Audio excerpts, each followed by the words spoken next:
자, 지금 이제 쭉 제목을 봐볼게요. 제목만 봐볼게요.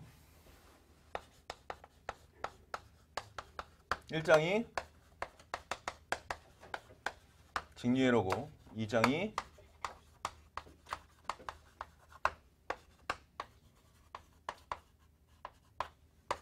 사장이 뭡니까? 네, 교류회로인데 여기에는 사실은 어떻게 구분이 되어야 되냐면 교류회로 1을 해서 기본 교류가 들어가 있고 두 번째가 교류회로가 들어가 있고 얘가 다산교류가 들어가 있어야 될 겁니다. 그 다음에 5장이 뭐가 되냐면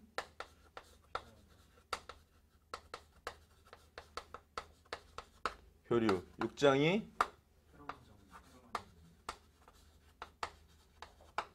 7장이 8장이 이사단장입니다. 그죠? 자, 여기 하나가 빠진 게 뭐냐면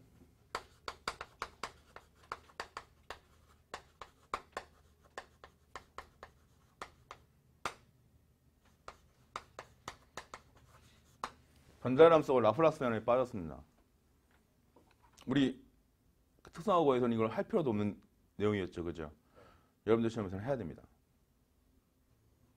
다뤄줄 거고, 부교재로 다뤄줄 거고, 그 다음에 이제까지 이제 직류회로는 얘가는 뭐 크게 걱정 안 해도 되지. 그지? 그래서 오늘 직류회로 나갈 건데 직류회로 오늘 3시간 만에 다 끝내버릴 거예요. 그러니까 여러분들이 이제까지 저한테 배웠던 이론 나가는 속도를 기대하면 안 돼. 이해가지 무슨 말인지. 그 다음에 그때까지 이론 나갔을 때 어떻게 정리하고 되게 쉽게 나갔는데 그렇게 안 할 거야. 알겠어? 무슨 말인지? 정전계 정자계 부분에는 실제로 문제 나오는 게 뭐 쿨롱의 법칙이나 뭐 이런 식으로 법칙 물어보고 되게 간단하게 했었잖아요. 그죠? 근데 여기에는 이제 뭐가 포함될 거냐면 각각의 이제 어떤 공간 내, 어떤 도형 내, 어떤 모양 내에 대한 현상 문제, 캐패시터 문제 계산하는 거. 우리 그 관연도 문제 풀어봤을 때 지방직 문제 중에서 좀 어렵게 나왔던 문제 있었어요. 그러니까 어렵게 나온 것보다 쉬운 문제인데 여러분들이 배우지 않은 문제들. 그 부분까지 다룰 겁니다. 그러니까 정전기계 정자기에 보면은 여기 나온 교재 말고 플러스로 부교재가 나올 거예요. 아시겠죠? 그 다음에 이제 교류회로 같은 경우는 여러분들이 이제까지 했던 내용 그대로 가도 상관없습니다. 많은 부분은 다 했으니까. 그리고 실제로 마찬가지로 교류회로 부분이 상당히 많이 비중을 차지해서 나올 수가 있습니다. 똑같이. 우리 특성화 같은 경우는 기본적으로 8문제, 9문제 정도 나왔었는데 특성화 경력 정책 같은 경우는 8문제, 9문제 나왔었는데 실제로 서울시 9급, 그러니까 좀 이따 다시 얘기하겠지만 서울시 9급 문제 같은 경우는 그렇게까지 많이 비중을 차지하지 않겠지만 문제가 조금 난이도가 있게 나올 수가 있습니다. 그 다음에 5번째는 비정규표. 이거는 거의 뭐 껌이죠, 그죠? 예. 그러니까 실제로 여러분들이 반드시 맞춰야 되는 부분 어디냐면 얘는 반드시 맞출 수 있고 얘 반드시 맞출 수 있겠죠, 그죠? 네. 그 다음에 뭐 이것도 배우기만 하면은 다단자망 어려운 거 하나도 아닙니다, 그죠? 이것도 관련 공식만 몇 가지 기억하면 되게 쉬우니까.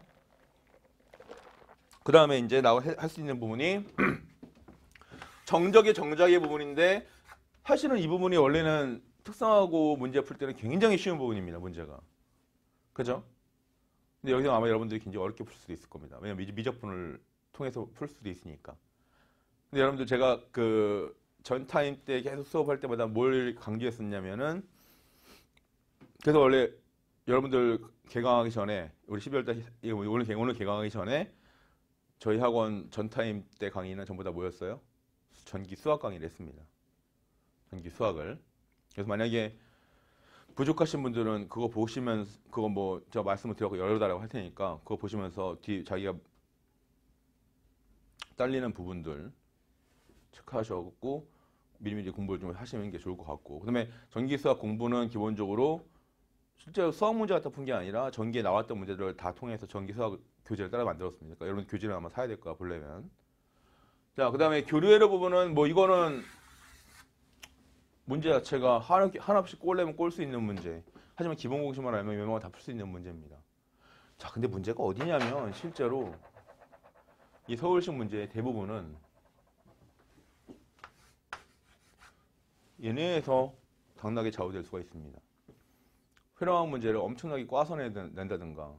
그러니까 뭐 태블릿 등가 정리 뭐 중점 이거 써서 문제 푸는 게 아니라 거의 다 뭐냐면 마디 해석, 절점 해석, 뭐 지로 해석 뭐 이런 식으로 문제를 풀어가지고 하는 문제들이 상당히 많습니다.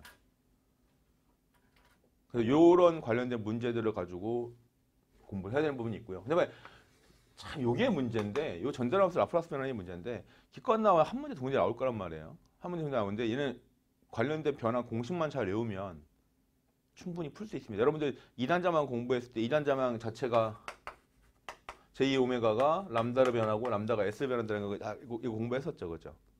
기억납니까 혹시? 요거 관련된 내용이 바로 뭐냐면 이 전달함수 부분입니다. 크게 어렵진 않을 거예요. 사실은. 그러면 여러분들이 안다는 좀 공부했다는 수준으로 봤을 때 몇 점 정도 맞을 수 있을까라고 한다면 제 생각에는 아마 특성화고 경채 시험 봤던 이번 10월 12일 날 시험 봤던 학생들 같은 경우는 9급 시험을 보더라도 크게 뭐 많이 틀려봐야 한 4개, 5개는 틀릴 거라고 생각을 합니다. 몇 점 정도 맞을 수 있을 거라고 생각하면 한 70점 정도 맞을 수 있지 않을까 생각을 합니다. 그럼 여러분들은 거기서 한 개에서 최소한 3개 정도 더 맞을 수 있게 85점에서 90점까지만 갈 수 있게끔만 맞으면 한국사가 어느 정도 받쳐주면 충분히 가능하지 않을까라는 생각을 가지고선 특히 59명이니까. 그죠? 아마 이거 경쟁률 굉장히 높을 겁니다. 여러분들 일반 공무원들 경쟁률 얼마나 돼요? 일반 행정공무원 같은 100대 1, 120대 1 이렇게 가죠. 기술직 공무원들 얼마가 나면 53대 1, 54대 1, 58대 1, 60대 1 이렇게 갑니다. 근데 특성화 같은 경우는 기본적으로 경쟁률이 어떻게 되냐면 10대 1밖에 안 됩니다. 그러니까 여러분들 실제로 걔네들이 봤을 때 여러분들 굉장히 큰 혜택인 거예요. 특혜요, 특혜. 그죠? 근데 이번에 59명 뽑아요. 경쟁이 얼마나 될 것 같아요? 100대 1이 된다면 몇 명이 시험 보는 거예요? 5천 명이 시험 본다는 거죠? 근데 기술직 가지고 있는 사람이 5천 명이나 될까요? 문제는 여러분들이 고등학생들끼리만 시험 보는 게 아니라 대학생들하고 일반인들하고 붙는다는 거죠. 그죠? 네. 근데 뭐 크게 걱정할 필요는 없습니다. 선생님이 이걸 갖다 강의를 하자고 했던 거는 충분히 가능성이 있기 때문에 하자고 한 겁니다.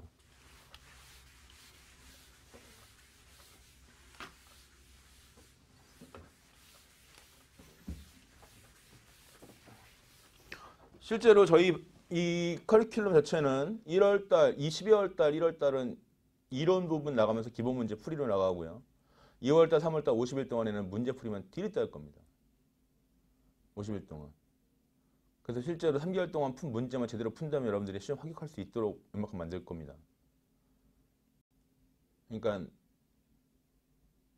농땡이 피지 말고 숙제 내지면 제대로 그 다음 시간까지 계속 해오고